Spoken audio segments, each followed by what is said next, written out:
नबी करीम सल्लल्लाहु अलैहि वसल्लम ने फरमाया, इस शख्स की नाक खाक आलूद हो जिसने अपने माँ बाप में से एक या दोनों को बुढ़ापे में पाया और फिर भी वो जन्नत में दाखिल न हो सका।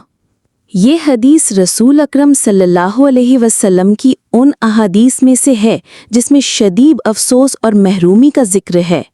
आप सल्लल्लाहु अलैहि वसल्लम फरमा रहे हैं कि अगर किसी शख्स के वालिदैन जिंदा हैं, ख़ास तौर पर बुढ़ापे में, और वो फिर भी उनकी खिदमत ना करे, उनका दिल ना रखे, उनकी दुआएं ना ले, तो वो ऐसा मौका ज़ाया करता है जो उसे जन्नत का वारिस बना सकता था।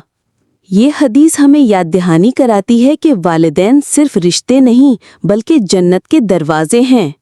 अगर वो नाराज़ हों तो अल्लाह नाराज़, और अगर वो राज़ी हों तो अल्लाह राज़ी। अगर आपको ये नसीहत दिल को लगी हो तो हमारे YouTube चैनल को सब्सक्राइब ज़रूर करें।